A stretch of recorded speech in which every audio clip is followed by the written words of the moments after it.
kita akan belajar tentang tata nama senyawa alkena. Pada prinsipnya hampir sama dengan tata nama senyawa alkana. Di sini hanya ada sedikit perbedaan. Nanti kita akan bahas bersama-sama. Nah, di sini juga syaratnya kalian harus sudah bisa memahami nama-nama senyawa alkena, mulai dari etena, propena, dan seterusnya. Kemudian jangan lupa juga nama-nama cabangnya, yaitu nama-nama alkil, mulai dari metil, etil, propil, dan sebagainya. Oke, kita langsung saja. Untuk yang pertama di sini alkena dengan rantai lurus tidak bercabang. Nah, misalnya di sini ada contoh senyawa seperti ini, rantainya lurus. Nah, di sini bisa kita lihat ternyata ada ikatan rangkap dua, karena ini merupakan suatu senyawa alkena. Nah, bagaimana penamaannya? Di sini ternyata kita harus memperhatikan letak atau posisi rangkapnya, karena kita akan memberi nomor pada C yang terdapat pada senyawa hidrokarbon ini. Oke, ternyata poin penting yang pertama yang harus kita pahami adalah letak rangkap harus berada pada nomor yang kecil. Jadi dia terikat pada C dengan nomor yang kecil. Coba kita perhatikan. Kalau dari kiri ternyata di sini ikatan rangkapnya mulai ada pada C nomor berapa? 1, 2, 3. Ternyata ikatan rangkap terikat pada C nomor 3 ketika kita menghitungnya dari kiri. Coba kalau kita hitung dari kanan. 1, 2. Ternyata ikatan rangkap ini terikat pada C nomor 2 kalau kita lihat perhitungannya mulai dari yang kanan. Nah, kemudian maka bisa kita perhatikan di sini kita simpulkan kita akan menggunakan penomoran dari kanan karena letak rangkap harus berada pada nomor yang kecil, yaitu nomor 2.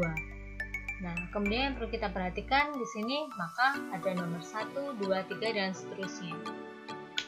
Oke, kemudian yang bisa kita perhatikan lagi adalah jumlah atom C-nya, yaitu sebanyak 5. Maka namanya jadi seperti ini. Ikatan rangkap berada pada C nomor 2, maka kita tulis 2 di depan. Kemudian jumlah C5 dengan ikatan rangkap atau golongan alkena, maka namanya pentena. Sehingga senyawa ini namanya 2-penten. Seperti itu. Oke, kemudian contoh yang lain di sini ketika alkenanya memiliki cabang. Nah, yang pertama, kita tentukan rantai utama. Rantai utama di sini hampir sama dengan alkana tadi. Kita cari C yang terpanjang. Tapi jangan lupa, karena alkena itu memiliki rangkap, maka kita harus juga memperhatikan ikatan rangkapnya. Jadi selain C-nya terpanjang, maka harus ada ikatan rangkap di rantai utama. Jadi tidak boleh sembarangan memilih C yang paling panjang, harus ada ikatan rangkapnya. Nah, ternyata di sini kita perhatikan bahwa rantai utamanya ini karena ini memiliki C paling panjang dan ada ikatan rangkap di sini. Nah, kemudian yang kedua, kalau ini adalah rantai utama, maka yang di bawahnya ini sebagai cabang, yaitu suatu alkil dengan nama metil. Nah, setelah itu kita menentukan penomoran. Ingat, untuk senyawa alkena yang memiliki ikatan rangkap, penomoran itu harus memprioritaskan letak rangkap. Jadi, yang diperhatikan terlebih dahulu adalah letak rangkapnya. Letak rangkap harus berada pada C dengan nomor yang kecil. Nah, coba kita perhatikan di sini. Kalau kita hitung mulai dari C yang sebelah kiri, maka letak rangkap di sini berada pada C nomor 2. Sedangkan kalau kita mulai dari yang kanan, maka letak rangkap di sini mulai ada pada C nomor 3. Nah, maka bisa kita lihat nomor yang kecil, yaitu ketika kita menghitungnya memberi nomornya dari sebelah kiri, sehingga penomorannya dari kiri. Kita beri nomor seperti ini. Nah, kalau sudah diberi nomor, maka kita perhatikan posisi-posisinya, yaitu ternyata ada cabang metil di nomor 4, kemudian ada ikatan rangkap di nomor 2, dan pada rantai utama jumlah C-nya sebanyak 5. Sehingga bisa kita perhatikan, tulis nomor yang terdapat cabang, yaitu ada di nomor 4, cabang metil, sehingga namanya 4 metil. Kemudian sebutkan nomor letak ikatan rangkapnya, yaitu di sini nomor 2.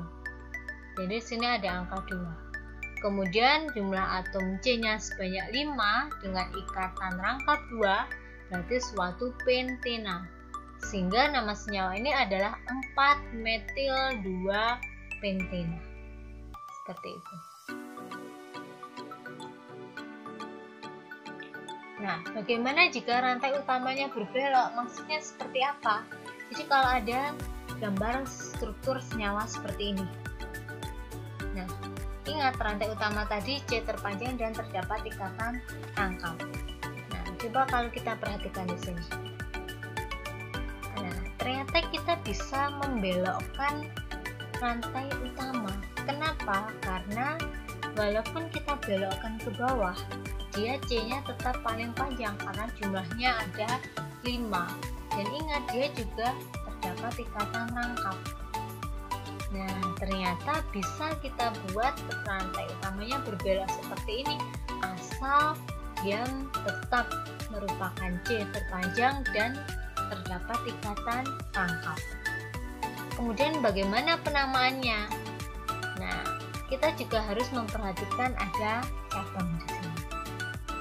Nah, kemudian sama seperti tadi, kita harus memberi nomor. Letak rangkap harus berada pada nomor yang kecil. Coba kita hitung. Kalau dari kiri, ikatan rangkapnya ada di C nomor 2. Nah, dari ujung kiri. Kemudian, bagaimana kemungkinan yang lain? Kita lihat dari ujung. Ujung yang lain itu yaitu ujung yang di bawah sini.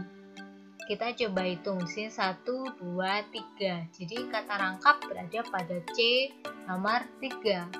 Nah, karena yang lebih kecil tadi yang dari kiri, maka yang kita gunakan adalah penomoran dari ujung yang kiri. Nah, sehingga nomornya seperti ini. 1, 2, 3, 4, 5. Ternyata metilnya tetap ada di nomor 4 dan ikatan rangkapnya ada di C nomor 2 dan jumlah atomnya tetap C-nya sebanyak 5. Jadi ternyata untuk kasus ini, untuk soal ini namanya tetap 4 metil 2 pentena. Jadi untuk kasus seperti ini kalian boleh mengambil rantai utama yang lurus maupun berbelok asal rantai utama merupakan C terpanjang dan terdapat ikatan rangkap. Seperti itu. Oke, demikian penjelasan saya tentang tata nama senyawa alkena. Untuk lebih jelasnya nanti kalian bisa banyak-banyak untuk pelatihan soal lagi. Terima kasih.